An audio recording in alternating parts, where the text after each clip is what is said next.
A little over a year ago, I posted a video. In that video, I showed Rock Island's Gen 3 Glock, and that was the STK 100. I also made a follow-up video, which I subsequently deleted and then had to put up a bad one, moving on, where I told you that that gun broke after less than 40 rounds.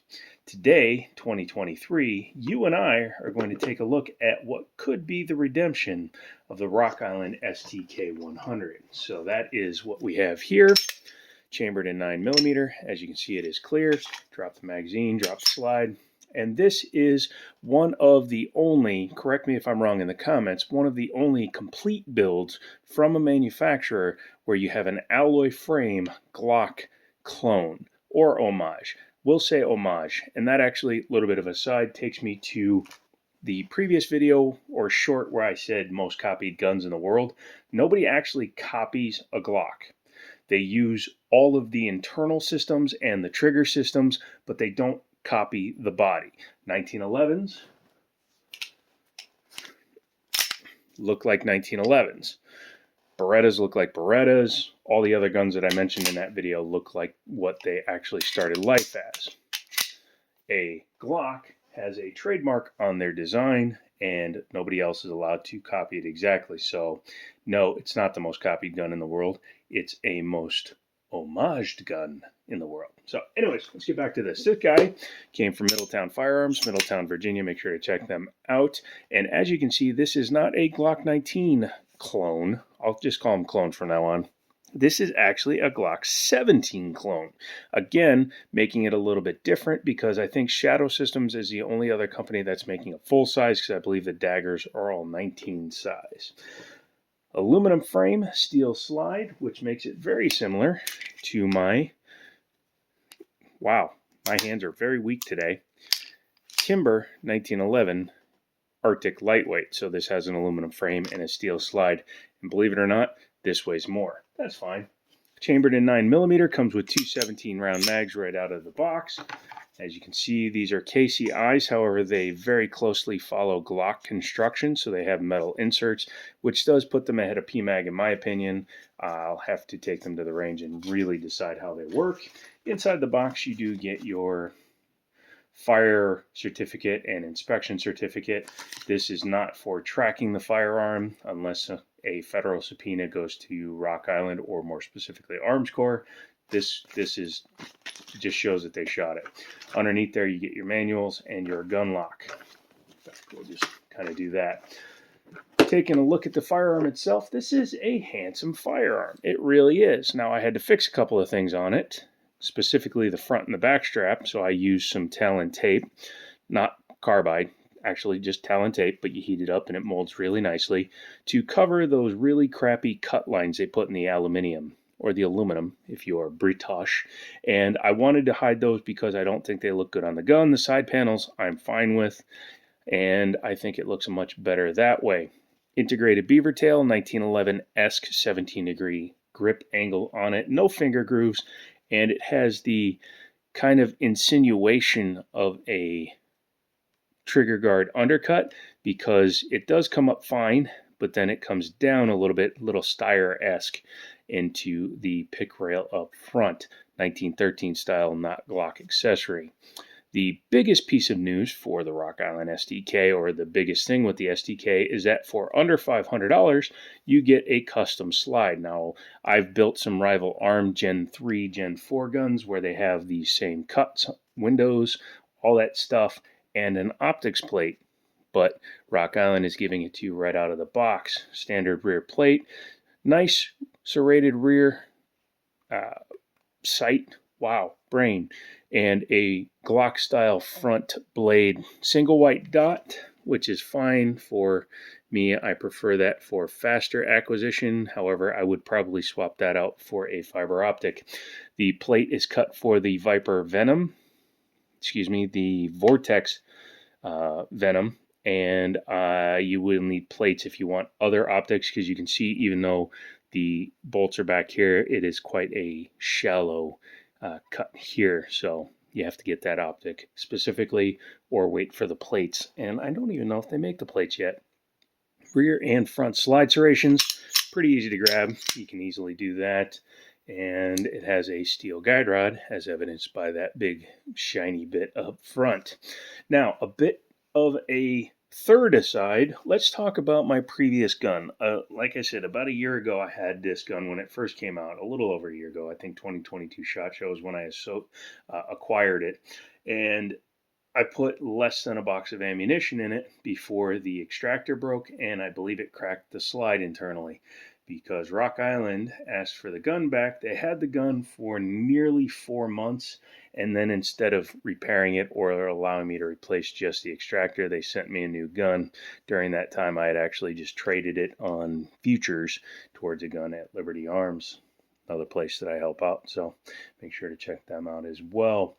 So this is going to be a bit of a redemption for this gun, because now that they've had them out for a while, hopefully they've fixed any quirks that may have appeared with the firearms during their original run, and then hopefully that makes them a better firearm.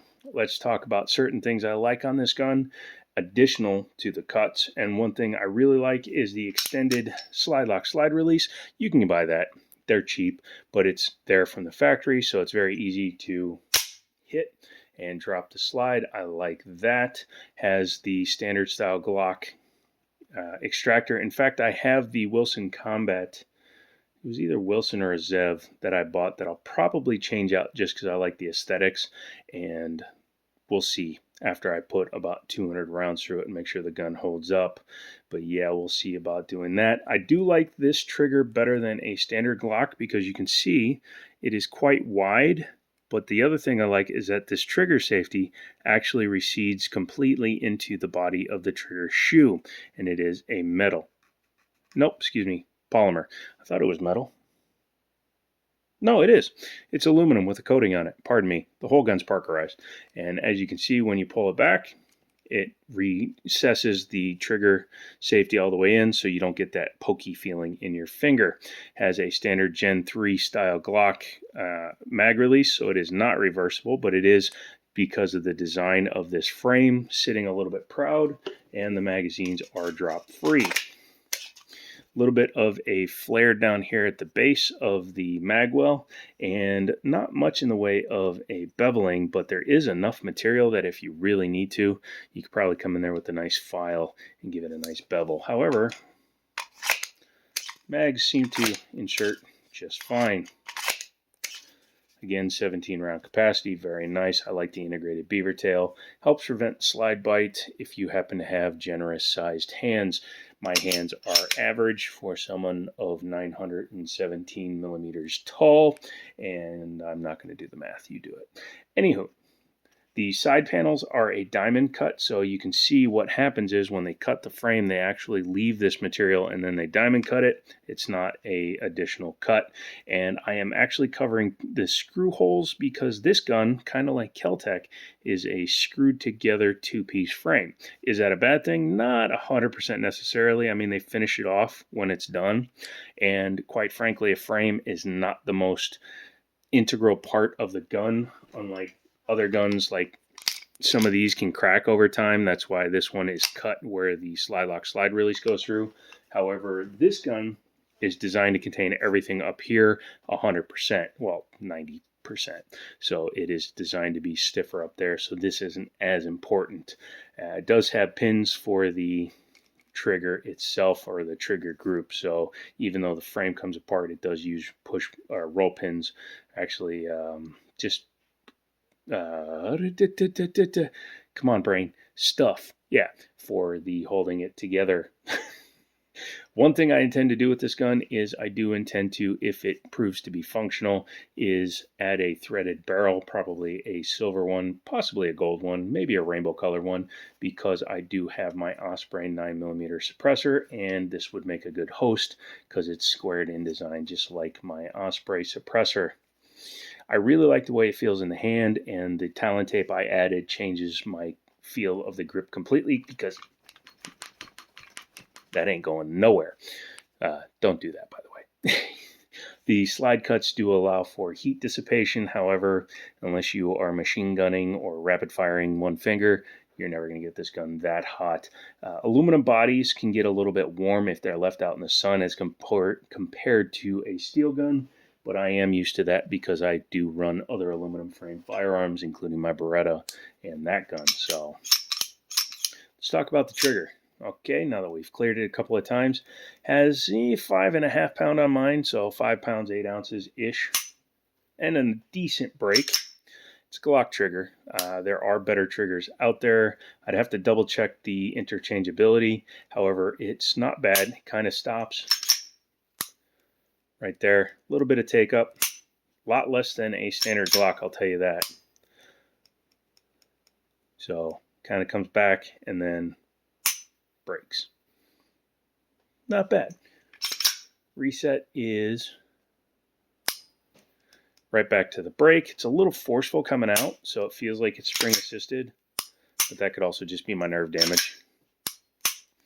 I like the way the trigger feels. I like this rear cut back here. It's kind of feature packed in terms of the designs they did to the gun, which I approve of, because as much as I like a block, because I do have several, I do prefer a standard, or excuse me, a nicer looking firearm. One thing you'll notice is that they kind of vestigially made it look 1911-esque, which I do approve of. However, this is a little bit more CZ style. My my 01 Tactical is at the shop because it's getting a slide lock put in it, but that's a little bit CZ-ish, but very 1911-esque in angles. 4.7 inch barrel on this. You can see it's just slightly shorter than my 1911. Let's go ahead and take her apart before we do that. Make sure to do that. Also, don't forget to get subscribed. Maybe consider becoming a member. If you become a member, that will help the channel grow. I'm not really doing much in the way of promotioning that. Hopefully, once we get some more people, we will take care of that. 5 members. I'm cruising. So go ahead and do just like a standard Glock and push it off the end. Let's take a look at the frame first, because that's the interesting part. As you can see in here, it has a standard style Glock connector, standard style Glock trigger pack. I am intending at some point to take that apart to see how similar it is. One of the biggest difference, obviously, is it has a completely different front rail system, because a standard Gen 3 Glock has a block that's about that long. This has a very long front rail system, which does aid in stability. Parkerization, not a fan of it. All my Rock Islands I've ever had, I've taken all of that off, and this gun will be no different if it proves reliable. Taking out the recoil spring, it is captive, has that flat spring design. That's fine. It means you get more spring area, still manipulatable. Does have an Allen key head on the front, so it is serviceable. Potentially, you could put a different spring on there if you were to, say, have a Osprey suppressor. Has a standard Glock style barrel, a little bit thicker than standard. I like that. Maybe they were originally going to do a 40 cal version of the gun. I do see that it looks like the inside of the barrel is cut, or excuse me, the inside of the chamber is cut. So either there's an insert or that's just the way the machining was done, but has very nice lands and grooves. I think I mentioned that the very first time I looked at one of these. Has a very standard, everything in here is Glock compatible. Back here, this is all Gen 3 Glock stuff. Striker, there's your firing pin block, which also retains your extractor, which is where I believe my previous one failed. I believe inside here in the frame is where it cracked. But, you know, Rock Island did replace the gun after keeping it for months. If you can't tell, I'm not sponsored by any manufacturer, nor will I be beholden to one. If one wants to send me a firearm, and I did ask a company if they wanted to send me a gun for a review, but I will never be beholden to a firearms company for a review of positivity. If their gun sucks, you will hear it from me. I do like that. You see how smooth this gun is? So that's nice. When a gun can just do that when you go to reassemble it, that means that at least the finish is decent, because there's no extra lube on this gun, and it just runs right back. Then you just check for functionality. Yep, we have a functioning firearm. Cool. So, what do I think of it? Well, I think it has a little bit of an uphill battle ahead of it, mainly because it needs to prove itself, even though this is not the original gun. It needs to prove to me that I can trust it. And there, that's displaying. I'm a good YouTube guy. It needs to prove to me that I can trust it and run it reliably. Will it ever supplant my Kimber as my daily carry? You never know. 17 rounds versus 8 is a bit of a difference, but, you know, don't forget, kids, we also have the Yeezy. Yeah. So, here's what's going to happen. If that gun fails, I'm shooting it with that gun. If that gun fails, I'm shooting it with that gun. If you want to see that stuff, don't forget to come along, become a member, check out the channel, and say, hey, Joe, I saw you display some good guns and a high point, and I want to be interested in your channel.